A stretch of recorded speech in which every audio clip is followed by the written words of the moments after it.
السلام عليكم ورحمة الله تعالى وبركاته. بسم الله الرحمن الرحيم. الحمد لله رب العالمين. اللهم صل على سيدنا محمد وعلى آل سيدنا ومولانا മുഹമ്മദ്. അസാക്കാത എന്നുള്ള പാഠം നമ്മൾ അവസാനമായിട്ട് പറഞ്ഞത്. ആ പാഠം മുഴുവനായി. അതുപോലെ തന്നെ നമുക്ക് ഇന്ന് വർക്കുകൾ നോക്കണം അതിൽ. അപ്പോൾ നമ്മൾ മൊത്തത്തിൽ പറഞ്ഞത് എന്താണ്? അസയും കാതയും ഒക്കെ ഫേദിനെ പോലെ, കാന, അസ്ബ, ഹംസ അതിനെ പോലെയാണ്. അതിന് ഇസ്മ ഖബറാണ് ഉണ്ടാവുക. പിന്നെ അതിൻ്റെ ഖബറിൽ അന്ന് വരും. അസയുടെ കൂടെ ആകുമ്പോൾ കാതയുടെ കൂടെ അന്ന് ഉണ്ടാവാതെയാണ് കൂടുതലുണ്ടാവുക. പിന്നെ അസയിൽ അന്ന് ഇല്ലാതെയും അപൂർവമായി വരും. കാതയിൽ അന്ന് ഉണ്ടായിട്ടും അപൂർവമായി വരും എന്നൊക്കെയാണ് നമ്മൾ പഠിച്ചത്. അത്രേ ഉള്ളൂ അതിൻ്റെ നിയമങ്ങൾ. പിന്നെ നമുക്ക് ഇന്ന് നോക്കാനുള്ള അതിലെ വർക്കുകളാണ്. അത് ഒന്നാമത്തെ വർക്ക് നക്തശിഫു ആസ വകാദ മിനൽ ജുമലില്ലാത്തി വനുബയ്യിന അമലഹുമ എന്നാണ്. ഈ ഉദാഹരണങ്ങളിൽ അസ കാത ഒന്ന് നമ്മൾ പരിശോധിക്കുന്നു, കണ്ടെത്തുന്നു, അതുപോലെ തന്നെ അതിൻ്റെ അമല് നമ്മൾ വ്യക്തമാക്കുന്നു എന്നൊക്കെയാണ്. അപ്പോൾ നിങ്ങളിങ്ങനെ വ്യക്തമാക്കുക. ഓരോ ഉദാഹരണങ്ങൾ 3 കോളങ്ങളാക്കുക. ഫെയില്, അതുപോലെ തന്നെ ഇസ്മ്, അതുപോലെ തന്നെ ഖബർ, അങ്ങനെ ആക്കിയിട്ട് ഓരോന്നങ്ങനെ എഴുതിയാൽ മതി. അപ്പോൾ ഈ ഒന്നാമത്തതിൽ കാദത്തി സഫീന തുഗ്റഖു എന്നാണ്. കപ്പൽ മുങ്ങാനടുത്തിരിക്കുന്നു. അതുപോലെ അസല്ലീഖു പ്രയാസങ്ങൾ, മനപ്രയാസങ്ങളൊക്കെ ഫരിജ അതൊക്കെ മാറാൻ, അത് ശാന്തമാകാൻ, അത് ഫറജ ശാന്തമാവുക എന്നൊക്കെ അർത്ഥത്തിനിക്കാം കേട്ടോ. ഫരിജ അത് നല്ല എന്താ പറയുക, തുറവടിയാവുക എന്ന് പറയുന്ന നല്ല അർത്ഥത്തിനിക്ക്. അതിൽ ഒരു ശാന്തത കൈവരിക എന്നർത്ഥം, എല്ലാം സോൾവ് ആകുക എന്നർത്ഥത്തിനിക്കാണ്. അതുപോലെ തന്നെ കറുബ സ്വാഇദു യുസീബു എന്നാണ്. സ്വാഇദു വേട്ടക്കാരൻ, വേട്ടക്കാരൻ പിടിക്കാനടുത്തിരിക്കുന്നു. യുസീബ് പറഞ്ഞാൽ പിടിക്കുക, കിട്ടുക എന്നർത്ഥം. അവന് വേട്ടക്കാരനിക്ക് എന്തോ ഇര കിട്ടാനടുത്തിരിക്കുന്നു എന്നൊക്കെ അർത്ഥം. അതുപോലെ തന്നെ അസൽ വായിബു അയ്യഹ്ലറ, ഇവിടെ ഇല്ലാത്ത, ഇവിടെ ഒന്നും പോയ മറഞ്ഞ വ്യക്തി അവൻ സന്നിധനാവാൻ, അവൻ വരാനടുത്തിരിക്കുന്നു എന്നൊക്കെ അർത്ഥത്തിനിക്കാണ് ഇതൊക്കെയുള്ളത്. അപ്പോൾ ഇതൊക്കെ നിങ്ങൾ എന്ത് ചെയ്യേണ്ടത്? 3 കോളാക്കുക. ഈ 4 ഉദാഹരണങ്ങളൊക്കെ 3 കോളങ്ങളാക്കിയിട്ട് ഒന്നിൽ അതിൻ്റെ ഫെയിൽ എഴുതുക, പിന്നത്തതിൽ ഇസ്മ എഴുതുക, പിന്നത്തിൽ ഖബർ എഴുതുക. അത്രേ ഉള്ളൂ. അതിൻ്റെ അമല് വ്യക്തമാക്കുക എന്ന് പറഞ്ഞാൽ അതാണ്. പിന്നെ വിശദീകരിച്ച് എഴുതാൻ പറ്റുന്നവരങ്ങനെ എഴുതുക. എന്ത് ഫായില് അല്ല ഇസ്മ മർഫൂ അങ്ങനെ അതിൻ്റെ ഇറാബ് എന്ന കോലത്തിൽ നിങ്ങൾ എഴുതിയാൽ മതി. ഓക്കെ. പിന്നെ അതുപോലെ തന്നെ അടുത്തത് ഇവിടെ കുറച്ചൊരു 5 ഉദാഹരണങ്ങൾ. ഈ ഉദാഹരണങ്ങളിൽ നുദ്ഖിലു ആസ വകാദ അൽ ജുംലത്തി മഅ ബയാനി ഹുക്മിഹി മിൻ ഐസുൽ ഇഖ്തിറാനി അൻ വതജറുദ് മിൻഹ എന്നാണ്. അപ്പോൾ നിങ്ങൾ ചെയ്യേണ്ടത് ഈ ഉദാഹരണങ്ങളിലൊക്കെ അസയെയും കാതയെയും പ്രവേശിപ്പിക്കുക. ഈ 5 ഉദാഹരണങ്ങളിൽ അസയും കാതയും പ്രവേശിപ്പിക്കുക. അതുകൊണ്ട് എന്തൊക്കെയാണ് മാറ്റങ്ങൾ എന്ന് നിങ്ങൾ മനസ്സിലാക്കി അവിടെ എഴുതാനാണ്. അന്ന് കടന്നിട്ടുണ്ടോ, അന്ന് കടന്നിട്ടില്ല എന്നൊക്കെ എഴുതാനാണ്. അപ്പോൾ എന്ത് ചെയ്യണം? ഒന്നാമത്തെ ലൊമാലു എത്ത് അബൂൻ എന്നുണ്ട്. ഇവിടെ എന്ത് അൽ ഉമ്മാലു ജോലിക്കാർ, എത്താബു അവർ ഇവിടെ എത്താബൂൻ അവർ ക്ഷീണിക്കുന്നു എന്നാണ്. അപ്പോൾ ഇവിടെ എന്ത് നമ്മളെ അസ കടക്കുമ്പോൾ എന്തായിരിക്കും? അസൽ ഉമ്മാലു, അസയുടെ ഇസ്മ ഉമ്മാലു, അതിൻ്റെ ഖബറാണ് എത്ത് ബഊന എത്ത് തായിബ എത്ത് അബുവാണ്. ഓക്കെ.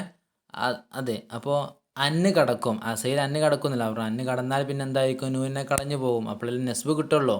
ആലുൽ ഹംസ ആയതുകൊണ്ട് നൂനെ കളയൽ കൊണ്ടാണ് നെസ്ബ്. അപ്പോൾ അസൽ ഉമ്മാലു അൻ യതഅബു എന്നായിരിക്കും. ഓക്കെ. നൂനെ കളഞ്ഞു പോവും, പിന്നെ ഒരു അലിഫോട് ഉണ്ടാവും കേട്ടോ. പിന്നെ അതുപോലെ തന്നെ ഇപ്പോൾ കാതാണെങ്കിൽ കിടക്കുന്നതെങ്കിൽ കാതയിൽ എന്താണ്? അന്ന് വരാതെയാണ് ഉണ്ടാവുക. അപ്പോൾ കാതൽ ഉമ്മാലു യതഅബൂന. അതുപോലെ തന്നെ എല്ലാ 5 ഉദാഹരണങ്ങളും അല്ലാലിമു യന്തമു എന്നുള്ളിടത്ത് അസ കിടക്കണമെങ്കിൽ അസല്ലാലിമു അൻ യന്തമ. അത് കാതാണെങ്കിൽ കാതല്ലാലിമു യന്തമു.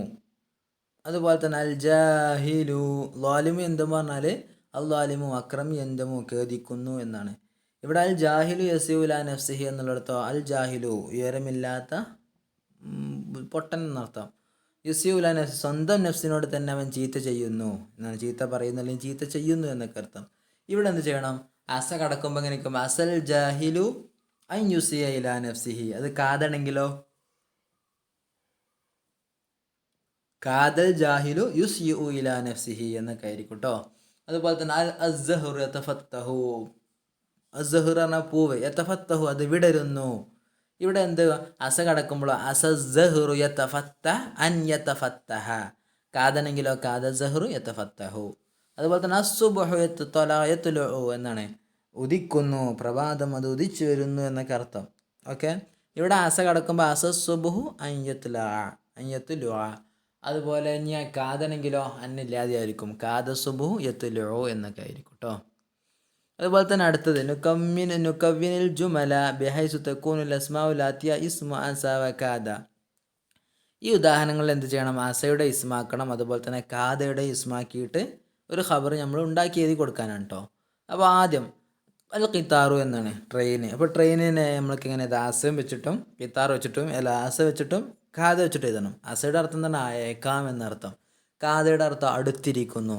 അപ്പോൾ ആസ വെച്ചിട്ട് പറയണമെങ്കിലോ അസൽ ഖിത്താറു അയ്യദ്ഹബ, ട്രെയിന് പോയേക്കാം അല്ലേ. അങ്ങനെ സിമ്പിളാക്കിയിട്ട് എന്തെങ്കിലുമൊക്കെ എഴുതിയാൽ മതി. അതുപോലെ തന്നെ ഇനിയിപ്പോൾ കാദാണെങ്കിലോ കാദൽ ഖിത്താറു യത് ഹബു, അത് പോകാനടുത്തിരിക്കുന്നു എന്നൊക്കെ ആയിരിക്കും കേട്ടോ. പിന്നെ ഈ ഉദാഹരണങ്ങൾ തന്നെ എഴുതണമെന്നില്ല, വേറെ ഏതെങ്കിലും ഉദാഹരണം എഴുതിയാൽ മതി കേട്ടോ. പിന്നെ അതുപോലെ തന്നെ ഖിത്താർ ഇതേപോലെ തന്നെ ബുറുജും അംവാജും മരീലൊക്കെ എഴുതാം കേട്ടോ. ബുറുജ് എന്ന് പറഞ്ഞാൽ കൊട്ടാരം, കോട്ട, ഗോപുരം എന്ന് തുടങ്ങി അങ്ങനത്തെ ഒരു അർത്ഥത്തിലാണ് എന്തുണ്ടാവുക? ബുറുജ് ഉണ്ടാവുക കേട്ടോ. അൽ ബുറുജു എന്നുള്ളത് കേട്ടോ. അപ്പോൾ ഇതെന്ത് ചെയ്യണം? അസ വെച്ചിട്ട് എഴുതണം, കാദ വെച്ചിട്ട് എഴുതണം. അസ വെച്ചിട്ട് എഴുതണമെങ്കിലോ അസ വെച്ചിട്ട് അന്നുണ്ടായിരിക്കും. അസ വെച്ചിട്ട് അസൽ ബുറുജു, കൊട്ടാരങ്ങൾ, ഗോപുരങ്ങൾ, അന്യൻഹദിമ പൊളിയാനെടുത്തിരിക്കുന്നു. അല്ലെങ്കിൽ എന്തെങ്കിലും ഒരു ഉദാഹരണം എഴുതുക. ഇനി കാദാണെങ്കിലോ അന്നില്ലാതെ, അപ്പോൾ കാദൽ ബുറുജു എൻഹദിമു എന്ന് വളരെ സിമ്പിളായിട്ട് എഴുതിയാൽ മതി കേട്ടോ. അതുപോലെ തന്നെ അടുത്തത് അൽ അംവാജ് പറഞ്ഞാൽ തിരമാലകൾ. അപ്പോൾ തിരമാലകളല്ലേ, അപ്പോൾ തിരമാലകൾ അതിൽ അസ വെച്ച് ചെയ്താണെങ്കിലോ അസൽ അംവാജു തിരമാലകൾ അന്യതില ശാന്തമാകാൻ അടുത്തിരിക്കുന്നു അല്ലേ, അയക്കാം എന്നർത്ഥം. കാദാവുമ്പോൾ കാദൽ അംവാജു തിരമാലകൾ അടുത്തിരിക്കുന്നു, യുഹീജു അല്ലേ, യുഹീജു പറഞ്ഞാൽ എന്താ? ക്ഷോഭിക്കുക എന്നർത്ഥം. അപ്പോൾ ക്ഷോഭിക്കാൻ അടുത്തിരിക്കുന്നു എന്നുള്ള അർത്ഥം കിട്ടാനാണ് ഹാജ യഹീജു ഉപയോഗിക്കുക. അപ്പോൾ കാദാണെങ്കിൽ യഹീജു എന്നുണ്ടാവുള്ളൂ, അസയാണെങ്കിൽ അൻ യഹീജ എന്നായിരിക്കും കേട്ടോ. അപ്പോൾ നിങ്ങൾ എഴുതുക. അതുപോലെ തന്നെ അൽ മരീൽ എന്നുള്ളതും അസയും കാദയും കടത്തുക. അസൽ മരീലു അൻ യഷ്ഫിയ, അവനക്ക് സുഖമായേക്കാം എന്ന്. അതല്ലെങ്കിൽ കാദാണെങ്കിലോ കാദൽ മരീലു യമൂത്തു, മരിക്കാനടുത്തിരിക്കുന്നു. അങ്ങനെ കാദാവുമ്പോൾ അന്നുണ്ടാവില്ല. അതൊക്കെ പഠിക്കാനാണ് ഈ ഉദാഹരണങ്ങളൊക്കെ നിങ്ങൾ ഉണ്ടാക്കുന്നത് കേട്ടോ. അതിൽ 8 ഉദാഹരണങ്ങൾ ഉണ്ടാക്കേണ്ടി വരും. അതുപോലെ തന്നെ 3 രണ്ടാമത്തെ നുക്കവിനിൽ ജുമല ബിഹൈസു തകൂനുൽ അഫ്ആലുൽ ആതിയ ഖബറു അസ വ കാദ. ഈ ഉദാഹരണങ്ങളൊക്കെ അസയുടെയും കാദയുടെയും ഖബറാക്കിയിട്ട് ഉദാഹരണങ്ങൾ എഴുതാനാണ് കേട്ടോ. അപ്പോൾ എന്ത് ചെയ്യണം? അസയുടെ ഖബറാക്കി എഴുതുമ്പോൾ അന്നുണ്ടാവും, കാദയുടെ ഖബറാക്കി എഴുതുമ്പോൾ അന്നുണ്ടാവില്ല, അത്രേ ഉള്ളൂ. അസൽ ലീഖു പ്രയാസങ്ങൾ, ഫരിജ അത് ശാന്തമാവാൻ, അത് സുഖപ്പെടാൻ അടുത്തിരിക്കുന്നു, പ്രയാസങ്ങളൊക്കെ ഇല്ലാതായി പോവാൻ അടുത്തിരിക്കുന്നു. അസാണെങ്കിൽ അയക്കാം എന്നർത്ഥം, കാദാണെങ്കിലോ കാദ അടുത്തിരിക്കുന്ന അർത്ഥം. കാദൽ ലീഖു ഫരിജു എന്നായിരിക്കും. അതുപോലെ തന്നെ ഹലക്ക യഹ്ലിക്കു നശിക്കുക എന്നാണ്. അപ്പോൾ അസയുടെ കൂടെ ആണെങ്കിലോ എന്തെങ്കിലും സയ്യാറത്തോ അല്ലെങ്കിൽ സയ്യാറത്താണ് എന്താ പറയുക കാറ്. അപ്പോൾ കാറ് എന്താണ്? യഹ്ലിക്കോ അത് നശിക്കാനടുത്തിരിക്കുന്നു. അല്ലെങ്കിൽ അസൽ ബൈത്തു അൻ യഹ്ലിക്ക അത് നശിക്കാനടുത്തിരിക്കുന്നു. അത് അസ വരുമ്പോൾ അന്നുണ്ടായിരിക്കും. ഇനി കാദാണെങ്കിൽ അയക്കാം എന്നർത്ഥത്തിലുണ്ട് അസ വരിക, അയക്കാം എന്നാണ്. കാദനടുത്തിരിക്കുന്നു എന്നർത്ഥം. അപ്പോൾ കാദൽ ബൈത്തു യുഹ്ലിക്കു നശിക്കാനടുത്തിരിക്കുന്നു. അതുപോലെ തന്നെ ഇഹ്തദ യഹ്തദി സന്മാർഗം ലഭിക്കുക എന്നർത്ഥം. വഴി കാണിച്ചു, വഴി കണ്ടെത്തുക എന്ന അർത്ഥത്തിനേക്കാണ്. അപ്പോൾ എന്താ അസയാണെങ്കിലോ അസൽ വലതു യഹ്തദി അൻ യഹ്തദി, കാദാണെങ്കിൽ കാദൽ വലതു യഹ്തദി എന്ന്. അപ്പോൾ അസയാണെങ്കിൽ അന്നുണ്ടാവും യഹ്തദിൻ്റെ കൂടെ, അത് കാദാണെങ്കിൽ അന്നുണ്ടാവില്ല. അതുപോലെ തന്നെ എങ്കൽ പറഞ്ഞാൽ കഴിഞ്ഞു പോവുക, അവസാനിക്കുക എന്നർത്ഥം. അസൽ അയ്യാമു അൻ തങ്കലിയ ദിവസങ്ങളൊക്കെ അത് കഴിഞ്ഞു പോവാനാണ്, പോയേക്കാം. കാദാണെങ്കിൽ കാദൽ അയ്യാമു തങ്കലി അടുത്തു പോകാൻ, കഴിഞ്ഞു പോവാൻ അടുത്തിരിക്കുന്നു എന്ന്. അപ്പോൾ ഇതിലതുപോലെ തന്നെ 8 ഉദാഹരണങ്ങൾ ഈ 2 ഉണ്ടാവട്ടെ. അസ വെച്ചിട്ടും കാദ വെച്ചിട്ടും ഇതൊക്കെ എഴുതണം. ഓക്കെ. പിന്നെ അതുപോലെ തന്നെ അവസാനത്തെ 4ാമത്തെ വർക്ക് തംരീൻ ഫിൽ ഇറാബാണ്. ഇറാബിലുള്ളൊരു വർക്ക്. ഇത് ഒരു ഉദാഹരണം കൊടുത്തു. നമൂദജ് എന്ന് പറഞ്ഞാൽ ഉദാഹരണം. കാദ സമറു യുൻലിജു എന്നാണ്. പയം അത് പാകമാകാൻ അടുത്തിരിക്കുന്നു. അപ്പോൾ ഇതിൻ്റെ ഇറാബ് നോക്കുക. കാദ എന്നുള്ള ഫീൽ മാലിയ, അത് നമുക്കറിയില്ല ഫീൽ മാലിയാണ്, നാഖിസുമാണ്. മബിനിയുൻ അൽ ഫത്തുഹുമാണ് കാദ എന്നുള്ളത്. അത് സമറു എന്നുള്ളതോ കാദയുടെ ഇസ്മു കാദ, മർഫൂം ബിൽ ലമ്മത്ത് കൊണ്ട് റഫ്. അതുപോലെ തന്നെ യുൻലിജ അല്ല യുൻലിജു എന്നാണ് അപ്പോൾ ഫീൽ മുലാരി. അതുപോലെ തന്നെ യുൻലിജു എന്നുള്ളിടത്ത് ഫായിൽ ഏതാണ്? ലമീർ മുസ്തത്തിറാണ് ഇവിടുത്തെ ഫായിൽ. പിന്നെ വൽ യൻലിജു എന്നുള്ള ആ ജുംല അതാണ് വൽ ജുംലത്തു. യൻലിജു എന്നുള്ള ജുംല ഖബറു കാദ, കാദയുടെ ഖബറുമാണ്. അപ്പോൾ ഇതുപോലെ എന്ത് ചെയ്യണം? ബാക്കിയുള്ള 2 ഉദാഹരണങ്ങൾ ഇവിടെ കൊടുത്തിട്ടുണ്ട്. ഈ ഉദാഹരണങ്ങൾ ഇതുപോലെ ഇറാബ് ചെയ്യാം.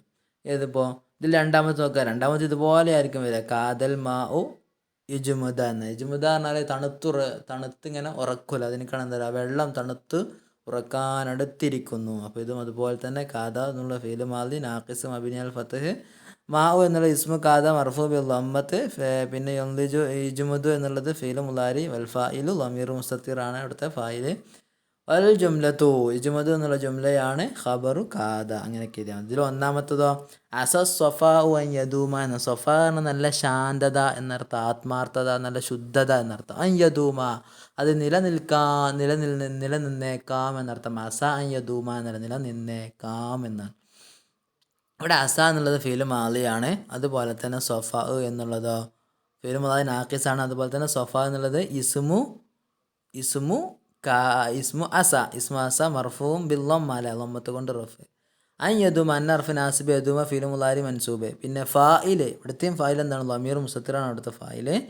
അൻ യദൂമ എന്നുള്ള വൽ ജുംലത്തു അൻ യദൂമ എന്നുള്ളത് ഖബറു അസ. അപ്പോൾ ഇങ്ങനെയൊക്കെ ചെയ്തിട്ടോ ഈ വർക്കുകളൊക്കെ തന്നെ ചെയ്തിട്ട് അയച്ചു തരാം. അസ്സലാമു അലൈക്കും.